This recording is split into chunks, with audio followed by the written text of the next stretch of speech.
Welcome students to Neeta Jajusekar. So we are here with the CBSE board based chapter. This is class 9th and book is Democratic Politics. Students, as you remember, we already had discussed the chapter name Working of Institution in the previous lectures. So today we are going to start with the Parliament. Okay discuss करते हैं कि parliament है क्या। जैसे हमने discuss किया था, मैं आपको थोड़ा लिंक दे दूं कि प्रीवियस चैप्टर में हमने पढ़ा था कि हमारी इंस्टीट्यूशंस हैं, जो पॉलिटिकल इंस्टीट्यूशंस हैं, मेजर पॉलिटिकल इंस्टीट्यूशंस कौन सी हैं। एग्जीक्यूटिव है हमारी, लेजिस्लेचर है और हमारी जुडिशरी है। तो बात करते हैं ये सारे वर्क जो होते हैं, गवर्नमेंट के वर्क होते हैं, वो कहाँ पे होते हैं और कैसे होते हैं। ये आप पिक्चर में देख रहे हो, पार्लियामेंट है। इसमें दो पर्सन शो किए गए, कॉमन पीपल हैं, जो इट मीन्स ये शो करती है कि ये पीपल्स बॉडी है। इसमें दो हाउसेज हैं, इसको लोग इलेक्ट करते हैं। इसके बारे में हम डिटेल में पढ़ते हैं पार्लियामेंट है क्या, हमारे लिए क्या वर्क करती है। सो स्टूडेंट्स, पार्लियामेंट जो है एक फाइनल अथॉरिटी है जिसमें सारे लॉ बनते हैं। You can see it is a final authority to make the law. जो भी जितने भी लॉ हैं, जितने भी कानून हैं, पॉलिसीज हैं, प्रोग्राम्स हैं, तो ये सारे फ्रेम होते हैं हमारी पार्लियामेंट में, हमारी लेजिस्लेचर, और वहीं पे हमारी गवर्नमेंट इसको इम्प्लीमेंट भी करती है। तो जितने भी हमारे कानून हैं उनको ऊपर कंट्रोल करते हैं, एक्सरसाइज करते हैं, तो गवर्नमेंट सबके ऊपर अपना कंट्रोल रखती है इन इंस्टीट्यूशंस के थ्रू। ओके, तो हमारी पार्लियामेंट की ज़रूरत क्या है। You can see the points here. It is needed as it is the final authority for law making. And second one, it is needed to exercise the control over the working of the government. Government की working के ऊपर control रखने के लिए parliament बहुत helpful है। तीसरा, जितने भी हमारे गवर्नमेंट के एक्सपेंडिचर हैं, जो भी हमारे मनी बिल्स हैं, जो भी हमारा बजट है, इन सब के ऊपर, मनी मैटर्स के ऊपर कंट्रोल कौन करता है, हमारी पार्लियामेंट करती है। So this is the very very important institute. तो बात करते हैं कि ये पार्लियामेंट एक हाईएस्ट फोरम है। फोरम होता है प्लेटफॉर्म, एक हाईएस्ट प्लेटफॉर्म है जिसमें डिस्कशंस होती हैं, डिबेट्स होती हैं और डिसीजंस लिए जाते हैं। और ये डिसीजन सारे हमारे नेशनल इम्पोर्टेंस के लिए होते हैं और या फिर हमारी पॉपुलेशन के वेलफेयर के लिए होते हैं। So this was the parliament. अब बात करते हैं कि पार्लियामेंट वर्क कैसे करती है। पार्लियामेंट में दो चैम्बर्स हैं। तो स्टूडेंट्स, कॉमन लाइफ में we can say it is having two houses. I have use the word chambers here. आप चैम्बर बोल सकते हैं, इसके दो हाउसेस बोल सकते हैं। कौन कौन से दो हाउसेस है इसके, लोकसभा और राज्यसभा। जो लोकसभा है वो इलेक्टेड रिप्रेजेंटेटिव मीन्स डायरेक्टली लोग चूज करते हैं, वो लोगों का हाउस है। It is house of people. जो लोकसभा है that is house of people. You have to learn it very carefully students. आपने इसको मिक्स नहीं करना है। इसके दो चैम्बर्स हैं, मैंने आपको बताया। ये देखो, मैं कर्सर से दिखा रही हूँ आपको। लोकसभा है एक हाउस और दूसरा है राज्यसभा। ठीक है, लोक हाउस को हम क्या बोलते हैं, हाउस ऑफ पीपल। क्यों बोलते हैं, because it is having the elected representative. लोग डायरेक्टली जो अपने रिप्रेजेंटेटिव चूज करते हैं यहाँ भेजते हैं।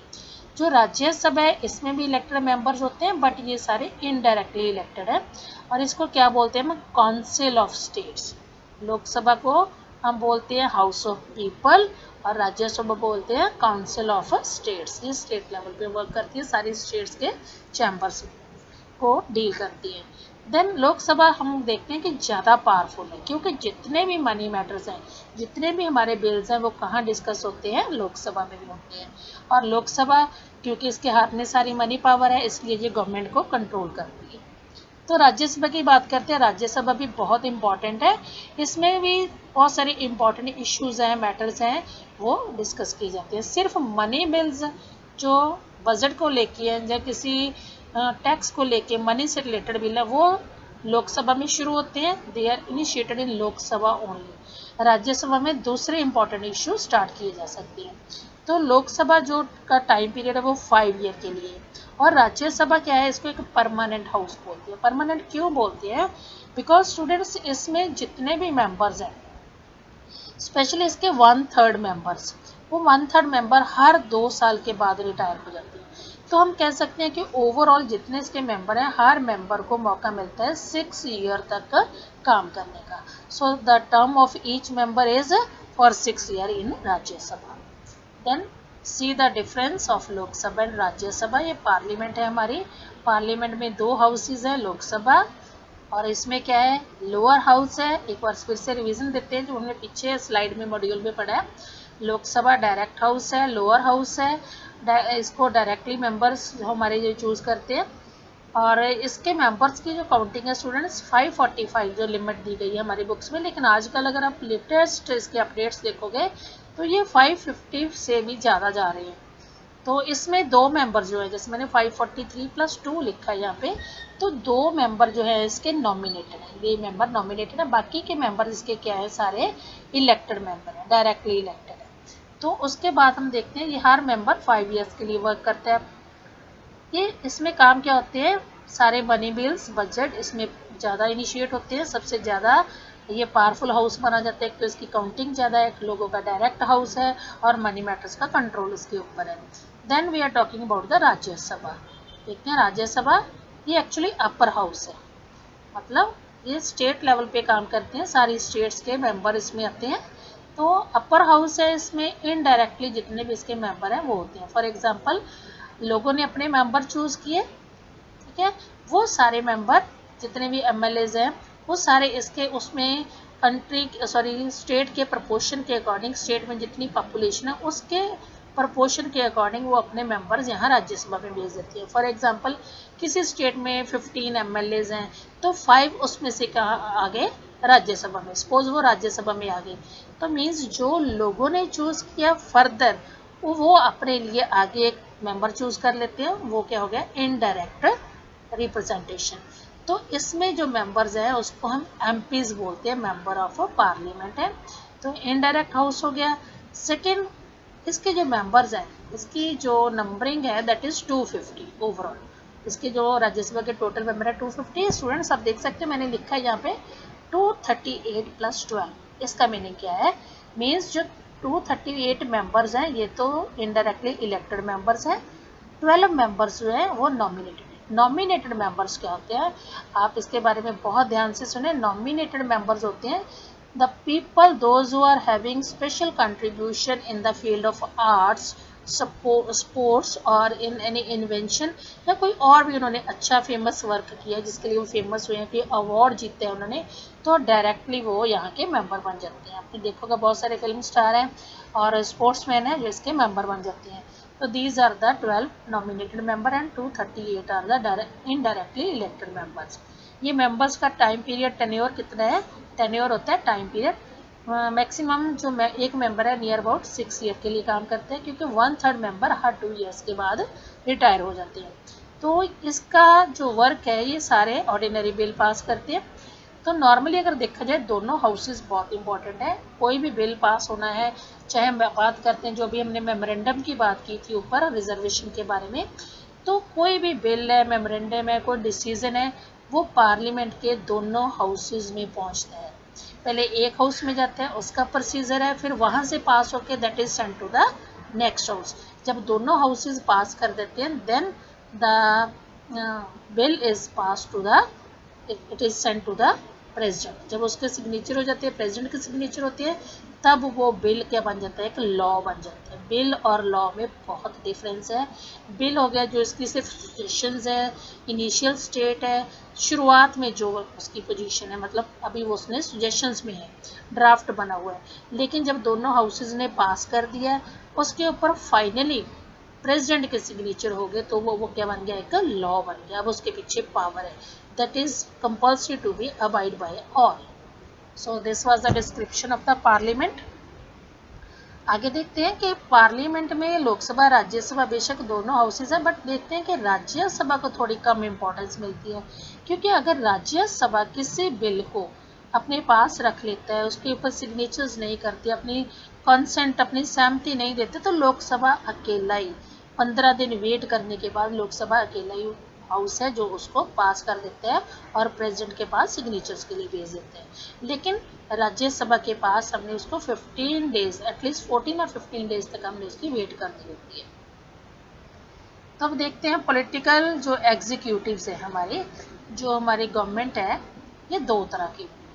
स्टूडेंट्स ये आपको मैं थोड़ा सा इसका ब्रीफ हिंट ही दूंगी अभी पॉलिटिकल एग्जीक्यूटिव जो वर्क्स को, एग्जीक्यूटिव मैंने आपको बताया कि इंस्टीट्यूशन है जो गवर्नमेंट के फ्रेम किए हुए लॉज को इम्प्लीमेंट करती है, ठीक है। तो इसमें दो तरह की एग्जीक्यूटिव आ जाती है हमारी, एक तो पॉलिटिकल मतलब जो हमने इलेक्ट की है, पॉलिटिकल ये परमानेंट नहीं होते क्योंकि जो भी हमने इलेक्ट किया उसको 5 ईयर के बाद या 6 ईयर के बाद जाना पड़ता है, so that's why it is non permanent executive. Political executive में वो मेंबर्स आते हैं जो हम पॉलिटिकली इलेक्शंस में चूज करते हैं। इसमें आ जाते हैं हमारा प्रेसिडेंट, वो भी इलेक्टेड है, प्राइम मिनिस्टर और जितने उसके काउंसिल ऑफ मिनिस्टर हैं ये सारे इसमें आ जाते हैं पॉलिटिकल एग्जीक्यूटिव में। और दूसरी साइड में आ जाती है हमारी नॉन पॉलिटिकल एग्जीक्यूटिव। तो ये भी एक गवर्नमेंट की टाइप है स्टूडेंट्स, एक्चुअली ये मोस्ट इम्पॉर्टेंट है नॉन पॉलिटिकल एग्जीक्यूटिव, क्योंकि जो भी गवर्नमेंट के वर्क है जिनको हम एक्चुअली करते हैं वो करते हैं परमानेंट एग्जीक्यूटिव के मेंबर। परमानेंट, ये परमानेंटली वर्क करते हैं। इसकी खासियत क्या है कि ये नॉन पॉलिटिकल है, मतलब इसको हम इलेक्शन में चूज नहीं करते। इसमें आ जाते हैं हमारे सारे आईएएस, आईसीएस, जितने भी सिविल सर्वेंट्स हैं, जितने भी हमारे गवर्नमेंट एम्प्लॉयज हैं, वो सारे किसमें आ जाते हैं, परमानेंट एग्जीक्यूटिव में। परमानेंट क्यों बोलते हैं, because they can do work, they can be remain at their post till the age of retirement, अपनी रिटायरमेंट की एज तक अपना वर्क करते हैं। इन बिटवीन कोई भी गवर्नमेंट आ रही है, जा रही है, पॉलिटिकल एग्जीक्यूटिव कोई फेल होगी या कोई दोबारा आ रही है, नई गवर्नमेंट बनी है, तो गवर्नमेंट के बनने और जाने के बीच में जो भी हमारे कंट्री के वर्क है वो रुक नहीं जाते। वो काम कौन करते हैं एक्चुअली, हमारे गवर्नमेंट एम्प्लॉयज, हमारे आईसीएस, आईएएस, ये सारे ऑफिसर्स काम करते हैं। तो ये हमारे कंट्री का वर्क चलता रहता है। एक्चुअली रियल टाइम में वर्क करने वाले हमारे परमानेंट एग्जीक्यूटिव है, लेकिन ये परमानेंट एग्जीक्यूटिव वर्क किसके ऑर्डर से करती है, पॉलिटिकल एग्जीक्यूटिव, हमारे नेता, हमारे पीएम, सीएम, इनके ऑर्डर से ये सारे वर्क करते हैं। So we are having two type of executives, एक तो होगी हमारी पॉलिटिकल एग्जीक्यूटिव, दूसरी होगी नॉन पॉलिटिकल। इसको हम परमानेंट भी बोल सकते हैं क्योंकि अपनी age till the age of retirement ये वर्क कर सकती है और इसके लिए इनको प्रॉपर सैलरीज मिलती है। इनकी इलेक्शंस नहीं होती स्टूडेंट्स, इनकी सिलेक्शंस होती है on the basis of their qualification. Now see the political executive, इसको थोड़ा डिटेल में देखते हैं। पॉलिटिकल एग्जीक्यूटिव्स में लीडर्स आगे, जैसे मैंने आपको पहले बता दिया, इसमें सारे इलेक्टेड लीडर्स हैं। वो जितने भी हमारे डिसीजंस हैं वो सारे डिसीजन लेते हैं, ठीक है। तो सेकंड कैटेगरी में हमारी परमानेंट एग्जीक्यूटिव है, इसमें सिविल सर्वेंट्स आ जाते हैं। तो वो अपने अपने काम में एक्सपर्ट होते हैं। फॉर एग्जांपल, जैसे हमने किसी एक डिपार्टमेंट का हेड बना दिया, कोई आईएएस है, कोई आईसीएस है, कोई आईपीएस है, कोई इंजीनियर है, या कोई गवर्नमेंट डिपार्टमेंट में, कोई बैंक्स में है, वो अपने अपने काम में क्या है, परफेक्ट है। तो प्राइम मिनिस्टर जो है, प्राइम मिनिस्टर के पास भी हेल्प के लिए, उसके काम को करने के लिए कई तरह के मेंबर्स मिनिस्टर हैं, उसको हम 3 हिस्सों में डिवाइड कर लेते हैं। This is also very very important question students, ये आपका 3 मार्क्स में भी आ सकता है, 1 मार्क्स में इसके सिर्फ नेम आ सकते हैं। प्राइम मिनिस्टर के साथ 3 कैटेगरी के मिनिस्टर्स हैं। सबसे पहली कैटेगरी में आते हैं कैबिनेट मिनिस्टर्स। तो ये कैबिनेट मिनिस्टर्स हैं, सबसे टॉप रैंक के मिनिस्टर है, ये अपने अपने डिपार्टमेंट के हेड है। दूसरे हमारे मिनिस्टर्स ऑफ द स्टेट, ये अपनी अपनी स्टेट के मिनिस्टर्स हैं। और तीसरे रैंक पे आते हैं डिप्टी मिनिस्टर, जो सब मिनिस्टर्स भी बोलते हैं। कैबिनेट मिनिस्टर जैसे हमारे पूरे कंट्री में लोकसभा में एक कैबिनेट मिनिस्टर हो गया, सपोज रेलवे का मिनिस्टर एक कैबिनेट रेलवे मिनिस्टर हो गया, लेकिन वही रेलवे अगर हर स्टेट में एक मिनिस्टर देखा जाए तो इसके अंडर कितने आ गए, स्टेट के मिनिस्टर ऑफ स्टेट्स। तो उनके अंडर उनकी हेल्प के लिए आगे चलते हैं डिप्टी मिनिस्टर, उनको सेक्रेटरीज भी बोलते हैं। तो ये प्राइम मिनिस्टर की पोजीशन सबसे सुप्रीम है। अब बात करते हैं कि कैबिनेट को चूज कौन करता है। कैबिनेट को चूज करते हैं हमारे प्राइम मिनिस्टर। जब उनकी इलेक्शन होती है, डायरेक्ट हम वोट करके लोकसभा में प्राइम मिनिस्टर को चूज करते हैं, तो वो अपनी एक मेंबर की लिस्ट देते हैं प्रेसिडेंट को, तो वो सारे उसके मिनिस्ट्रीज होती हैं। अगर सपोज किसी वजह से, ये बहुत इंपॉर्टेंट पॉइंट है स्टूडेंट्स, किसी वजह से हमारे किसी पॉलिटिकल पार्टी को प्रॉपर मेजॉरिटी नहीं मिलती, मेजॉरिटी वोट्स नहीं मिलते, तो इस केस में क्या करते हैं, दो पार्टी इकट्ठी होकर, इससे ज़्यादा भी हो जाती है तो वो कंबाइंडली गवर्नमेंट बना लेते हैं, इसको बोलते हैं collision government.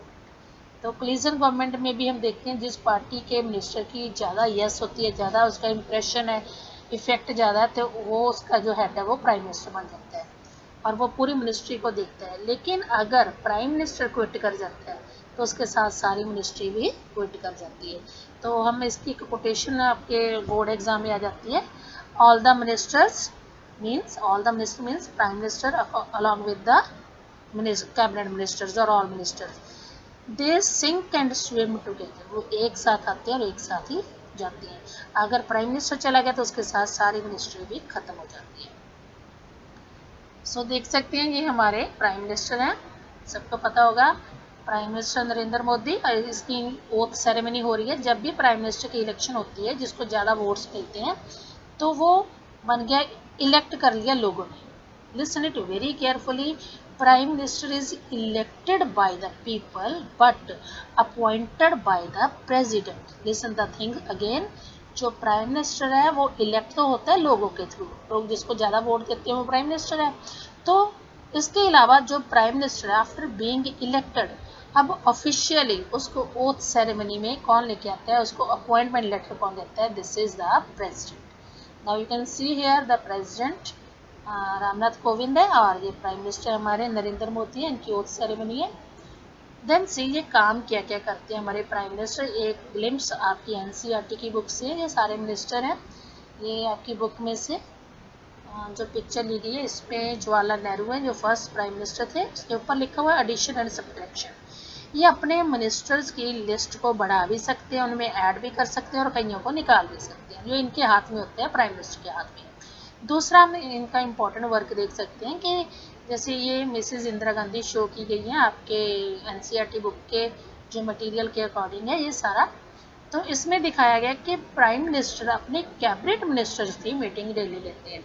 You can see students, इधर the minister are just sleeping, चाहे वो सुन रहे हैं चाहे नहीं सुन रहे, but it is compulsory at least once a day the meeting is compulsory with the cabinet minister. बाकी मिनिस्टर के साथ इनकी मीटिंग्स है जो टाइम टू टाइम वो फिक्स होती रहती है, लेकिन कैबिनेट के साथ डेली मीटिंग है। देन अब बात करते हैं कि आपके ऊपर क्वेश्चन आंसर है कि आपने अभी तक जो समझा उसके अकॉर्डिंग आप क्या सोचते हो student, what is the better for the democracy, कैसा प्राइम मिनिस्टर होना चाहिए जो अपने मिनिस्टर के साथ उनकी विशेस के अकॉर्डिंग उनकी राय लेके उनकी कंसल्ट लेके वर्क करे या फिर अपनी मनमर्जी करे। तो you have to give the answer. Now we will talk about the president. हमारी एग्जीक्यूटिव में जो एग्जीक्यूटिव वर्क करने वाले हैं उसमें प्राइम मिनिस्टर और प्रेसिडेंट बहुत इंपॉर्टेंट है। एक्चुअली प्रेसिडेंट जो है हमारी पूरी कंट्री का हेड है, कंट्री का हेड है इन द सेंस मतलब है हमारे कॉन्स्टिट्यूशनल हेड है, एक्चुअली वो नॉमिनल हेड है। डायरेक्ट पावर सारी किसके पास है, हमारे इंडिया में प्राइम मिनिस्टर के पास है। तो प्रेसिडेंट की सिर्फ स्टैंप लगती है, वो हमारे कॉन्स्टिट्यूशन का हेड है। लेकिन ये जो प्रेसिडेंट है इसको हमने इलेक्ट कैसे करना है, प्रेसिडेंट हमेशा इनडायरेक्टली इलेक्ट होता है, ठीक है। तो प्रेसिडेंट के पास जो सबसे सुप्रीम पावर है वो बिल के ऊपर साइन करता है। जितने भी पार्लियामेंट में बिल पास होते हैं वो उतनी देर कानून नहीं बन सकते जितनी देर प्रेसिडेंट उसके ऊपर साइन नहीं करता, ठीक है। तो प्रेसिडेंट इस बिल को साइन करने में डिले कर सकता है जो उसकी अपनी बिल है, लेकिन उसके मर्जी के बिना कोई भी बिल कानून नहीं बन सकता, तो इसकी इम्पोर्टेंट पावर है। देन देखते हैं कि प्रेसिडेंट हमारे और क्या वर्क करते हैं। ये हमारे प्रेसिडेंट है, ये can recognize the person, Ramnath Kovind है हमारे करंट प्रेसिडेंट, ये पूरे कंट्री के कॉन्स्टिट्यूशनल बॉडी के हेड है। तो ये प्रेसिडेंट देखते हैं कि प्रेसिडेंट को हमारी एनसीईआरटी की बुक है, एक्चुअली स्टूडेंट आपकी जो बुक आपके हाथ में है मे बी अभी तक आपके हाथ में लेटेस्ट बुक नहीं है, ये पुरानी बुक है, इसमें वर्ड प्रेसिडेंट को ही की जगह शी यूज़ किया गया है। ये उस टाइम की बुक है actually when Pratibha Patil was the president, as she was the women, तो उसके लिए वर्ड शी यूज़ किया है। तो प्रेसिडेंट क्या हो सकता है, मे बी ही और she, but it is indirectly elected, तो विमेन भी प्रेसिडेंट हो सकती हैं। अब एक प्रेसिडेंशियल सिस्टम, ये आपकी बुक में एक पैराग्राफ दिया गया है, बहुत इंपॉर्टेंट है स्टूडेंट्स, हमने इसको इग्नोर नहीं करना। नॉर्मल रीडिंग में हम ऐसी चीज़ें इग्नोर कर देते हैं, लेकिन बुक में से ऐसी चीज़ों में से ही बोर्ड में क्वेश्चन आ जाते हैं। प्रेसिडेंशियल सिस्टम क्या है, अगर किसी कंट्री का हेड प्रेसिडेंट है, ठीक है, तो वो हो गया हमारा प्रेसिडेंशियल सिस्टम। हमारे इंडिया में क्या है कि हमारे कंट्री का सिर्फ नॉमिनल हेड है प्रेसिडेंट, तो हमारे कंट्री में प्रेसिडेंशियल सिस्टम नहीं है, हमारे कंट्री में है पार्लियामेंट्री सिस्टम। तो प्रेसिडेंशियल सिस्टम कहाँ पे है, जहाँ पे तीनों ऑर्गन्स उसके अंडर होती हैं, पार्लियामेंट भी उसके अंडर है, जुडिशरी भी उसके अंडर है, that is United states of America. United states of America में जो प्रेसिडेंट है वो सुप्रीम पावर है, उसके ऊपर और कोई नहीं है। तो स्टूडेंट्स यहाँ पे इंडिया में पार्लियामेंट्री सिस्टम है, प्रेसिडेंट हमारा सिर्फ नॉमिनल है, नॉमिनल हेड है, एक्चुअली सारी पावर तो प्रैक्टिकली पावर्स को यूज़ करते हैं वो है प्राइम मिनिस्टर और उसके मिनिस्टर्स। तो इंडिया में पार्लियामेंट्री सिस्टम है, अमेरिका में क्या हो गया प्रेसिडेंशियल सिस्टम, बिकॉज वहाँ पे जो प्रेसिडेंट है, आजकल के प्रेसिडेंट है जैसे ट्रम्प हैं, डोनाल्ड ट्रम्प, तो वो सारे ऑर्गन्स के हेड है, कंट्री के हेड है, वो डायरेक्टली इलेक्टेड है वहाँ पे। तो आपको क्वेश्चन आ सकता है what do you mean by presidential system, आपने एग्जांपल देनी है इसमें यूनाइटेड स्टेट ऑफ अमेरिका की, क्योंकि वहाँ पे प्रेसिडेंट डायरेक्टली इलेक्टेड है, लोग उसको पर्सनली वोट डायरेक्टली देके अपॉइंट करते हैं, आगे वो पर्सन सब के सारी ऑर्गन्स के हेड है। तो वहाँ पे जो लेजिस्लेचर है, यू कैन सी वहाँ पे जो पार्लियामेंट है, जैसे इंडिया में पार्लियामेंट बोलते हैं जहाँ पे लॉ बनते हैं, लॉ मेकिंग बॉडी, लेकिन जो यूएसए की लॉ मेकिंग बॉडी है that is known as congress. तो डोंट गेट कंफ्यूज्ड, कांग्रेस हमारे इंडिया में पार्टी का नेम है, लेकिन यूनाइटेड स्टेट ऑफ अमेरिका में ये लेजिस्लेचर वहाँ की पार्लियामेंट का नेम है कांग्रेस। तो प्रेसिडेंट के पास वीटो पावर भी है, वो किसी भी लॉ को रोक सकते हैं। वीटो होता है एक ऐसी सुप्रीम पावर है, स्पेशल पावर है, जिसके अकॉर्डिंग वो किसी भी लॉ को अपनी वीटो पावर के अकॉर्डिंग उसको रोक सकते हैं। तो दोबारा उसके ऊपर डिस्कशन होती है, फिर वो लॉ बनता है। So this was the system we have discussed now. It is presidential system which is found in United States of America. तो अब बात करते हैं जुडिशरी की थर्ड ऑर्गन। स्टूडेंट्स आपको मैं दोबारा से रिमाइंड करवा दूं, अभी तक हमने तीन ऑर्गन, तीन पॉलिटिकल इंस्टीट्यूशंस को डिस्कस करना था, दो हमने कर लिए, दैट इज एग्जीक्यूटिव और लेजिस्लेचर।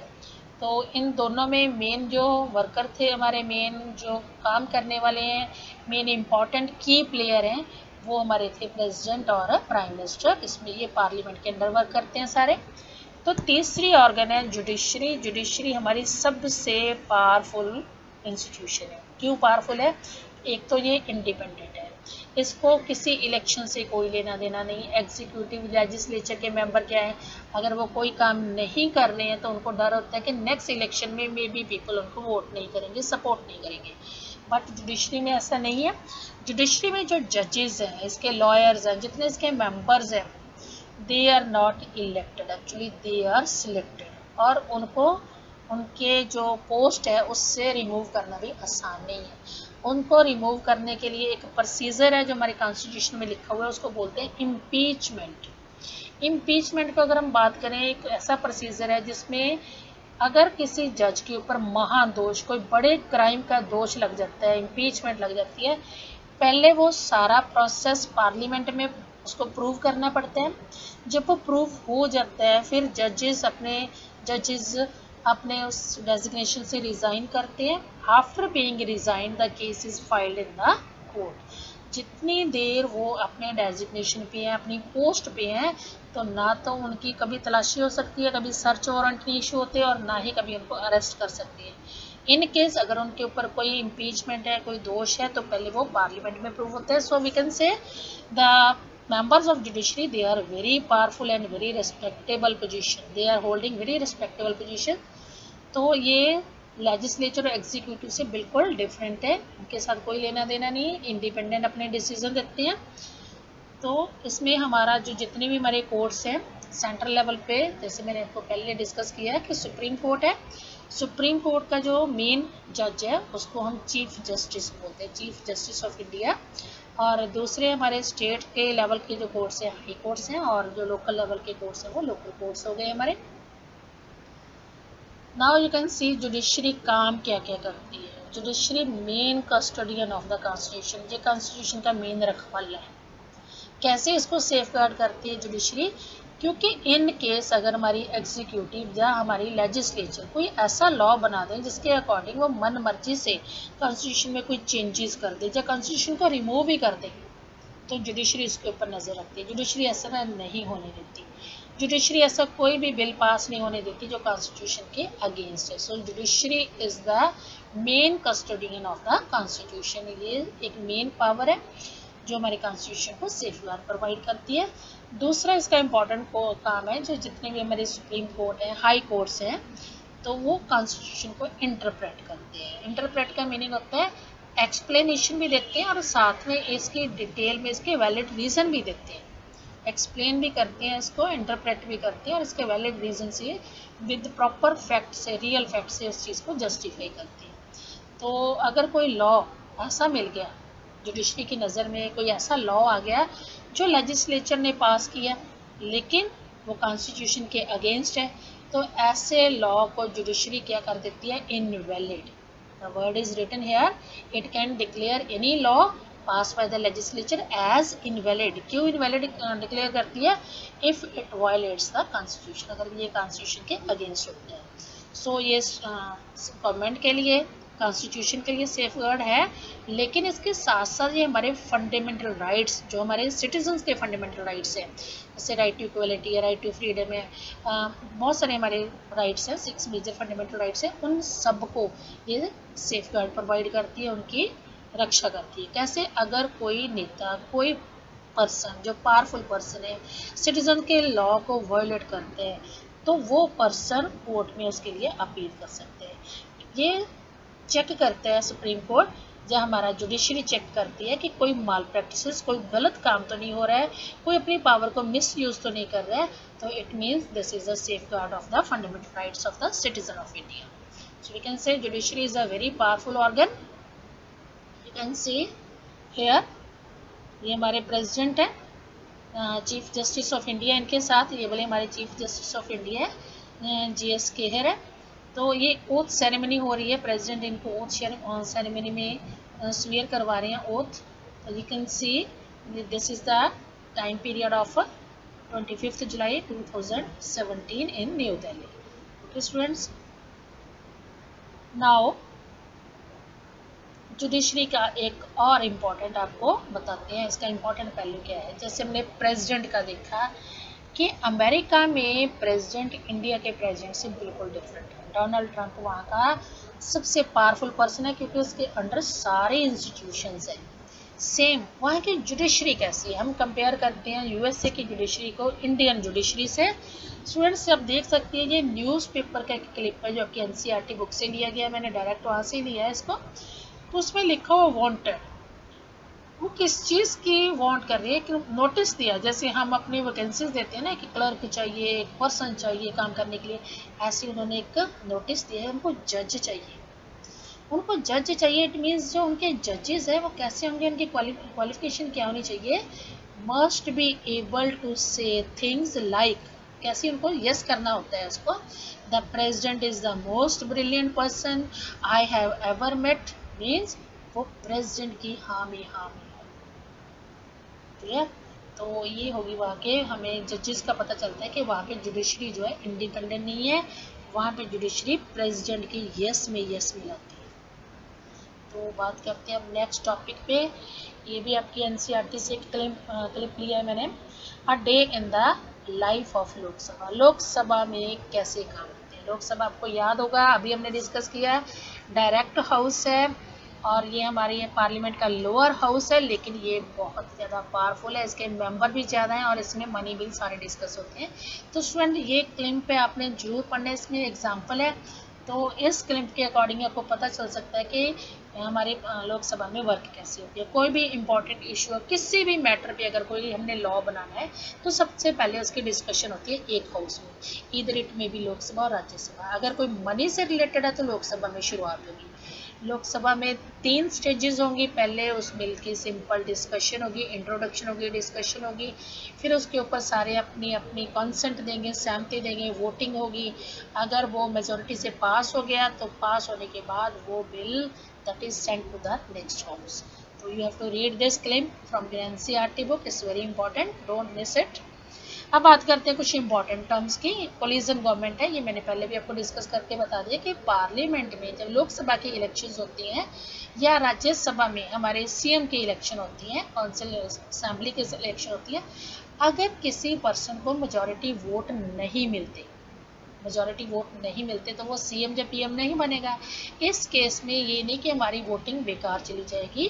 तो स्टूडेंट उस केस में जब किसी पर्सन को, किसी पार्टी को प्रॉपर मेजॉरिटी वोट नहीं मिलते तो वो 2 या 3 पार्टी इकट्ठी होके कंबाइंडली क्या बना सकते हैं, गवर्नमेंट बना सकते हैं। इसको बोलते हैं कोलिजन गवर्नमेंट। तो नेक्स्ट इंपॉर्टेंट टर्म है आपकी रिजर्वेशन।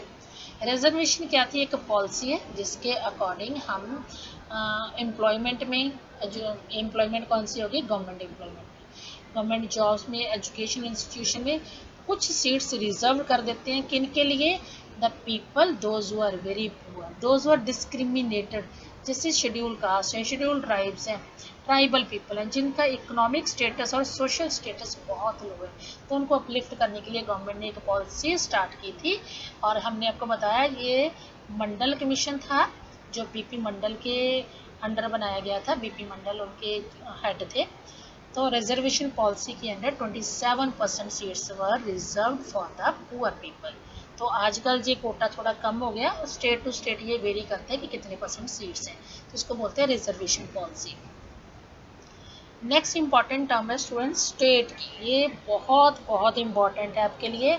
हम स्टेट किसको बोलते हैं, नॉर्मली जैसे हम बोलते हैं इंडिया, इंडिया के आगे इसकी जितनी 29 पार्ट्स हैं इसकी, या 28 रह गए हैं, तो वो हमारी स्टेट्स हैं। एक्चुअली वो स्टेट्स नहीं हैं, वो हमारी सब यूनिट्स हैं, हमारी कंट्री के सब यूनिट्स हैं। स्टेट क्या है, हमारी कंट्री स्टेट है। एक्चुअली पॉलिटिक्स में जो रियल वर्ड है, कंट्री को स्टेट बोलते हैं। स्टेट के फीचर क्या हैं, 4 फीचर होते हैं स्टेट के। एक तो ये पॉलिटिकल एसोसिएशन होती है जिसमें एक प्रॉपर टेरिटरी, मतलब एक प्रॉपर डेफिनेट एरिया होगा, इसकी टेरिटरी बाउंड्री बनी होगी कि इतने से इतने तक ये स्टेट है। तो पहला फीचर हो गया इसकी टेरिटरी है। दूसरा, इसके पास एक गवर्नमेंट है, उस टेरिटरी को चलाने के लिए एक गवर्नमेंट है। और वो गवर्नमेंट किसके ऊपर अपना हुक्म चलाएगी, तो वहाँ एक पॉपुलेशन भी होनी चाहिए। तो 3 फीचर हमारे हो गए, टेरिटरी, पॉपुलेशन, गवर्नमेंट। अब वो गवर्नमेंट वर्क कैसे करेगी, तो गवर्नमेंट के पास एक खास पावर होती है जिसको सॉवरेनिटी बोलते हैं। स्पेशल पावर है जिसके अंडर वो कंट्री के इंटरनल, मतलब डोमेस्टिक इंटरनल, और कंट्री के एक्सटर्नल, बाहर के फॉरेन डिसीजन अपनी मर्जी से ले सकती है। तो अगर ये 4 फीचर हैं तो वो एरिया क्या बन गया, स्टेट बन गया। फॉर एग्जांपल 1947 से पहले क्या था, इंडिया क्या था, एक स्टेट था, नो। क्यों, बिकॉज कंट्री के पास एक डेफिनेट टेरिटरी एरिया तो था, यहाँ पॉपुलेशन भी थी, चलो मान सकते हैं टेम्परेरीली वहाँ पे कांग्रेस गवर्नमेंट भी थी, लेकिन गवर्नमेंट के पास सॉवरेनिटी, स्पेशल पावर नहीं थी जिसके अकॉर्डिंग वो डिसीजन ले सके। So students, we can say India is a state, it is a sovereign state, it is having a special power. तो अगर स्टेट है, स्टेट में गवर्नमेंट कैसी है, गवर्नमेंट अपने वर्क को चलाने के लिए डिफरेंट क्या बनाएगी, ऑर्गेनाइजेशंस बनाएगी, इंस्टीट्यूशंस बनाएगी। ये सारे इंस्टीट्यूशंस जिसका हमने अभी जिक्र किया वो हमारे मेजर पॉलिसीज़ को वो रिक्रिएट करती हैं और उनके ऊपर वो वर्क करती हैं। तो गवर्नमेंट चेंज भी हो जाती है, लेकिन जो स्टेट है वो हमेशा वही रहता है। जैसे इंडिया एक स्टेट है, ये हमेशा वही है, इसके ऊपर जो रूल करने वाली गवर्नमेंट है वो हमेशा चेंज हो सकती है। So thanks for being here to listen the proper lecture students. अगर आपको अच्छा लगा लेक्चर तो सब्सक्राइब करना ना भूलें। If you want to have more video lecture like this, please subscribe the channel. You know the channel, that is Neeta's EduSeeker.